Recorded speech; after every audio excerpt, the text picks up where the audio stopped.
E o Tabajara continua conosco para apresentar a palestra da Apigate com o tema O Novo Normal é o Mundo Híbrido, como garantir a segurança de dois modelos de acesso diferentes.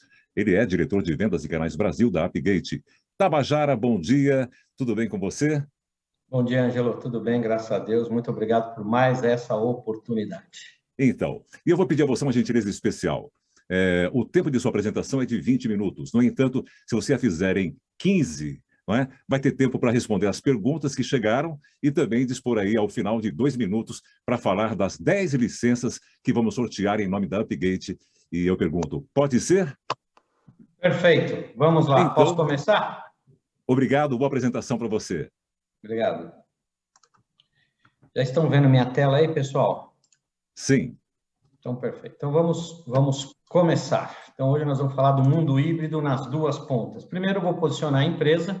Basicamente, a Apigate é uma empresa global, temos operações em mais de 40 países. Atualmente, nós protegemos mais de 125 milhões de usuários e monitoramos diariamente mais de 30 bilhões de conexões que, via telemetria, trazem metadados para a nossa camada de inteligência artificial e para os nossos pesquisadores de segurança. Aqui no Brasil, nós temos 2 pesquisadores que são gênios. O negócio deles, inclusive, é fazer análise de malware. É incrível. Temos 2 soluções. Primeira, aqui em cima, perímetro definido por software com Zero Trust, que é o objeto da nossa conversa, então não vou falar. A outra é uma plataforma de proteção contra fraudes e ameaças cibernéticas, pessoal, que tem Threat Intel, tem navegação segura, múltiplo fator de autenticação com contexto e análise de transações. É incrível. Para finalizar aqui a apresentação da empresa, eu vou usar aqui algumas medalhas, algumas referências para você entender quem é a Apigate no mundo de cibersegurança. Primeiro, Gartner. Nós temos 2 distinções aqui. Primeiro, nós somos referências no guia, 2 anos consecutivos, no guia de Zero Trust Network Access, no estudo que o Gartner fez nos 2 últimos anos, nós somos fornecedor referência. E o Peer Insights, que é um serviço de entrevista com os nossos clientes, o ano passado, de uma nota total de 5 estrelas, que é o algoritmo deles, nós chegamos a 4,8 e esse ano a 4,9. Estamos chegando na perfeição. Depois disso, seguinte, Forrester. O estudo do Forrester, teste de tecnologia Zero Trust, 2020 e 2021, somos um dos poucos fornecedores que ficaram na onda mais importante, que é a onda de líderes. É uma consistência muito grande. E para finalizar aqui, pessoal, nós somos fornecedores, colaboradores do NIST para o Comitê de Colaboração em Cibersegurança, olhando Zero Trust. São só 18 empresas no mundo inteiro e nós somos uma dessas empresas. Então, o que eu queria mostrar aqui é a consistência do ponto de vista de desenvolvimento de tecnologia, mas também de desenvolvimento de mercado. Posto isso, apresentei a empresa, vou apresentar aqui qual que é o desafio, pessoal. O mundo ficou híbrido na infraestrutura. A maioria das empresas, aqui logicamente, é hipotético, mas cabe para muitas empresas. As empresas têm alguma coisa em SaaS, como, por exemplo, o Office 365 ou o CRM. Alguma coisa se mantém, sim, on-premise, que pode ser um server farm dentro da sua estrutura ou um data center físico, e também estrutura de cloud e multi-cloud. Só que antigamente você estava dentro da empresa. Só que o mundo mudou, ficou híbrido também do outro lado, do usuário. Ou seja, hoje é um ambiente híbrido. Você tem gente na empresa, tem gente trabalhando remotamente e agora usando dispositivos próprios. Qual que é o desafio? Primeiro que você tem que manter segurança para todo mundo, em qualquer lugar, olhando o usuário. Segundo ponto, o nível de segurança tem que ser corporativo. E agora tem que estar apto a prover segurança para os dispositivos pessoais, que é um grande desafio que no painel anterior, inclusive, o Renato, se não me engano, do Bradesco, comentou. Então, posto isso, o que a gente tem aqui? Uma evolução muito grande da infraestrutura em função de digitalização, indústria 4.0, e e-commerce na pandemia, e do outro lado, a pandemia também trouxe o ambiente híbrido do ponto de vista do usuário. Ponto. Como é que a gente pode pensar em solucionar isso, pessoal? Basicamente é o seguinte, você tem que olhar do ponto de vista de tecnologia para soluções que olham identidade, quem que é aquela pessoa?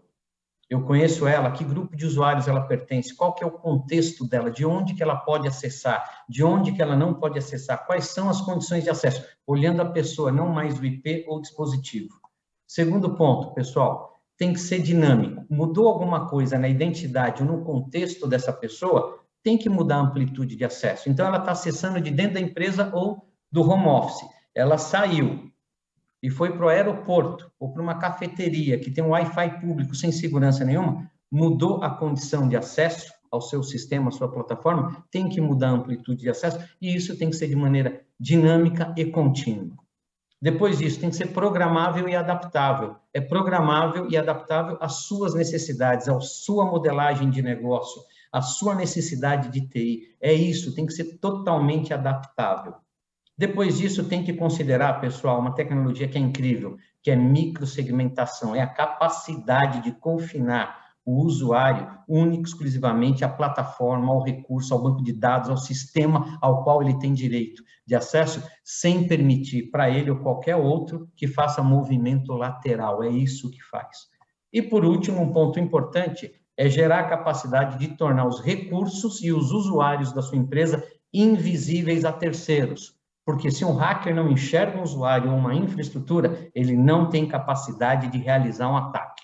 Então, na hora que a gente junta todas essas características, você tem um bom nível de segurança no que tange a acesso seguro de qualquer lugar para qualquer lugar. Eu vou dar alguns poucos exemplos aqui, pessoal.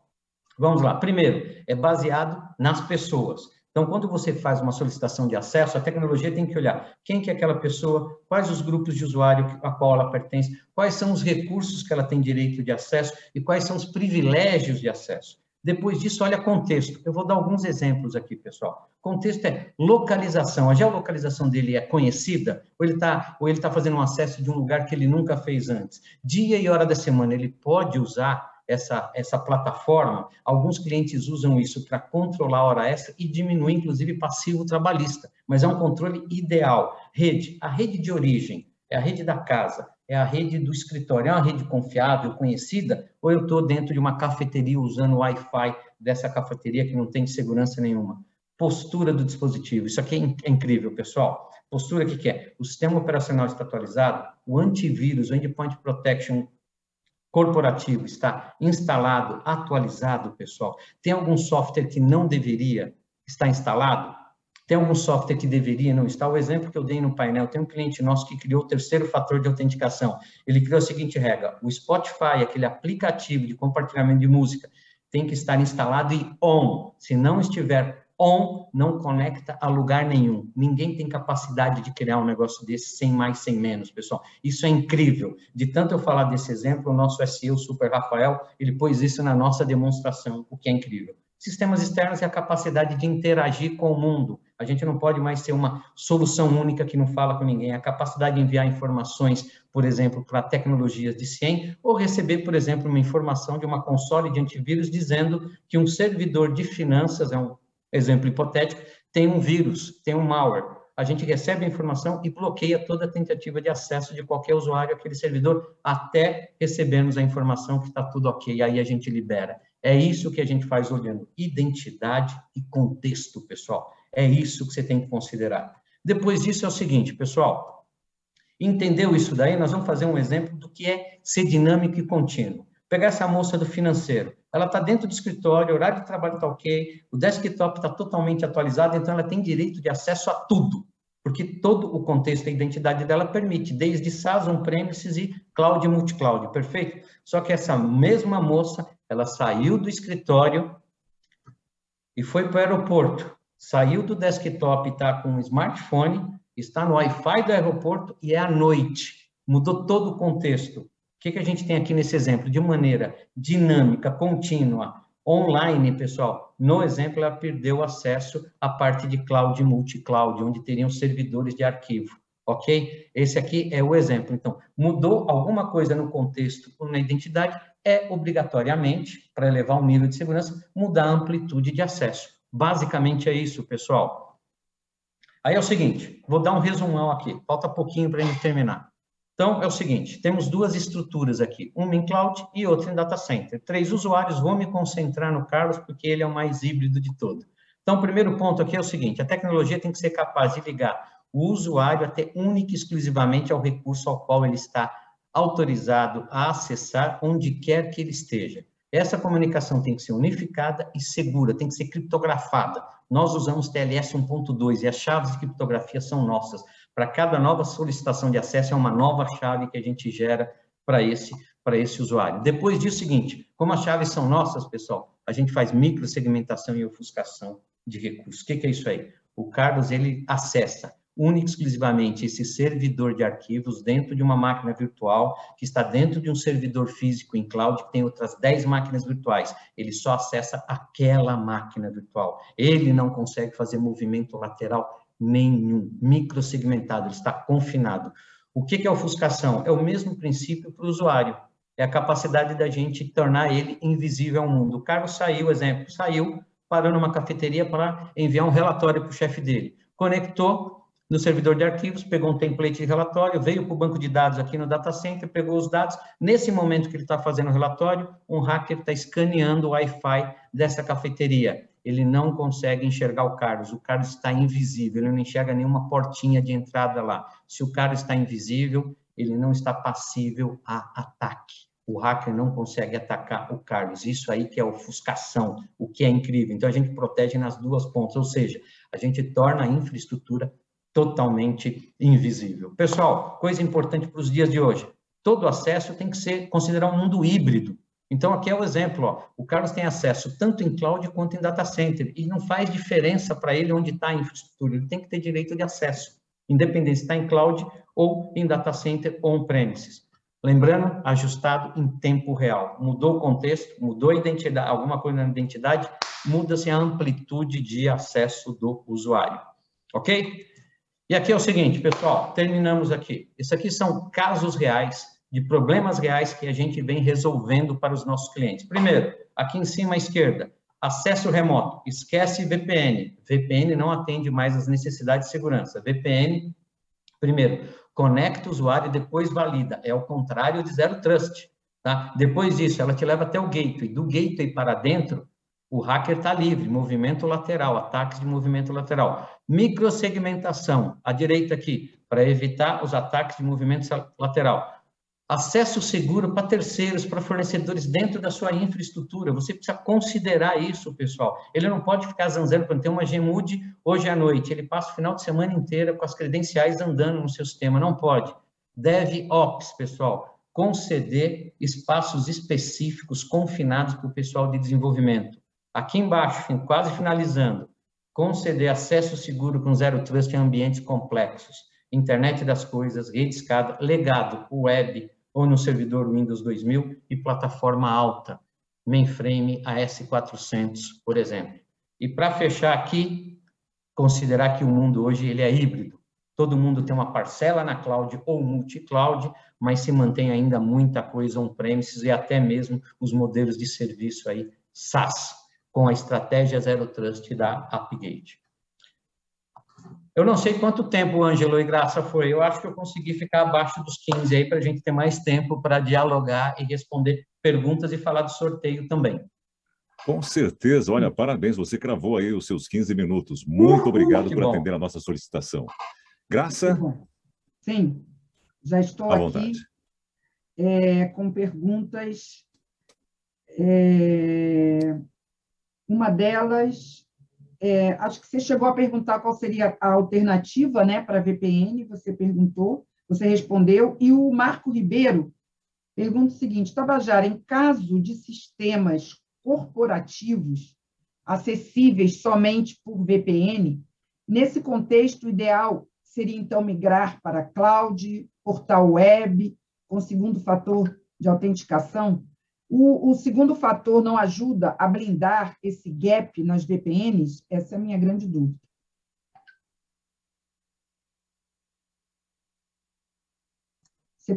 Isso. Por favor, abra o seu. Não ajuda pelo seguinte: o segundo fator de autenticação, o múltiplo fator de autenticação, ele vai te ajudar a elevar ou garantir o nível de segurança pelo canal que você já está usando.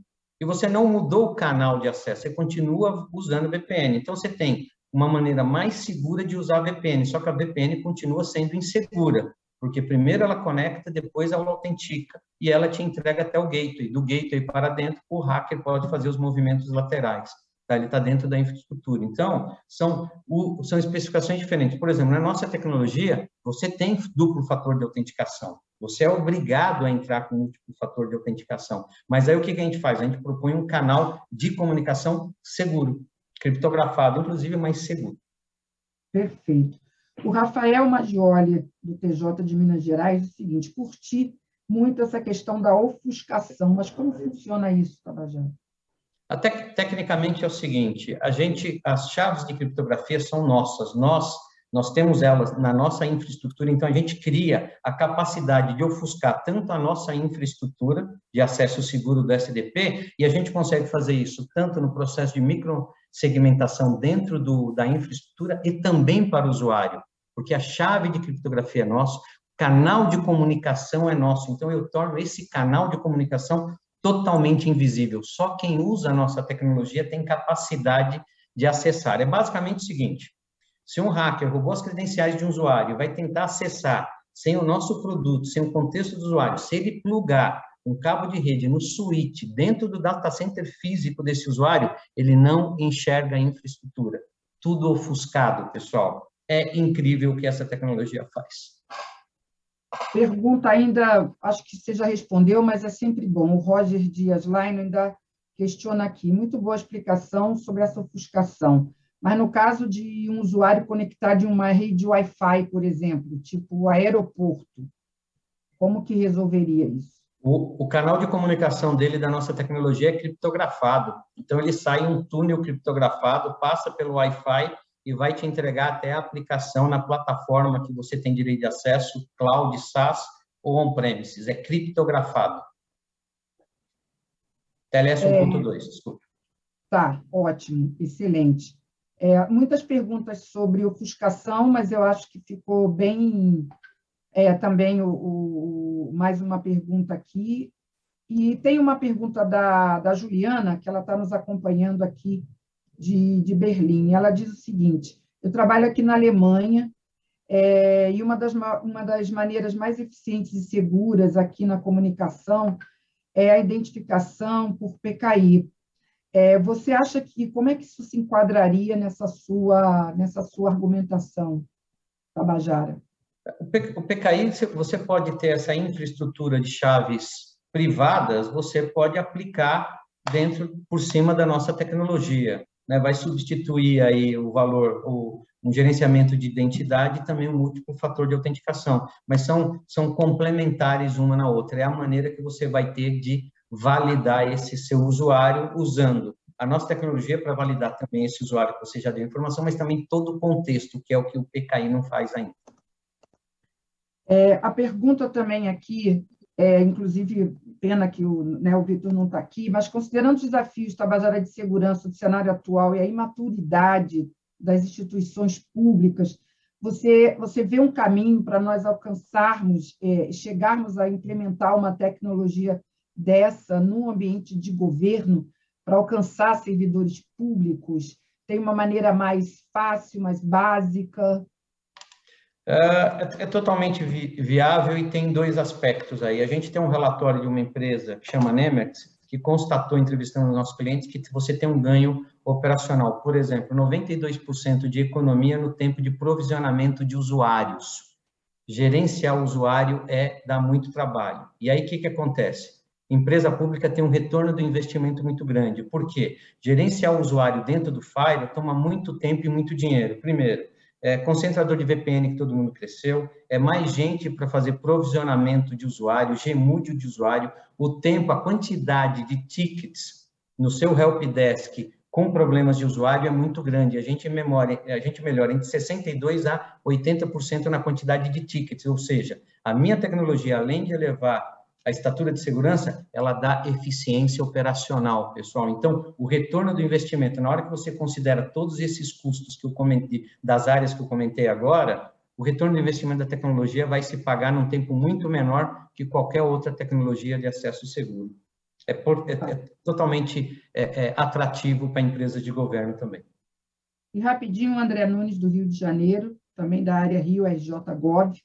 Excelente a proposta do terceiro fator de autenticação. Além do Spotify, a gente pode usar qualquer outro método por contexto, Tabajara? Qualquer coisa.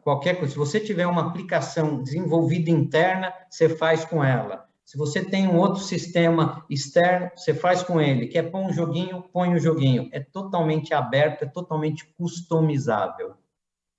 Perfeito. Bem, pessoal, eu acho que, assim, praticamente todas as perguntas. Se tiver mais alguma específica aqui ainda chegando, eu passo. Por último, o Fábio de Lima Oliveira faz um comentário muito bom. Muito boa explicação a respeito do conceito de ofuscação. Parabéns ao Tabajara, virei seu fã. E parabéns ao Security Leader, sou muito fã da Graça Sermo. Quem foi que falou isso? Fábio. Pessoal de governo aí elogiando, mandando um abraço para todos, muito bom. Tabajara, excelente, né? Foi ótimo o nosso painel, ótimo abordarmos esse tema aqui no Security Leaders. Vamos continuando aqui, muito obrigada pela parceria de sempre. Vamos em frente aí, boa sorte para todos nós, obrigadíssima. Amém, sou eu quem agradece, Graça, mais uma vez, uma honra e um prazer. Tchau, tchau, pessoal, até mais.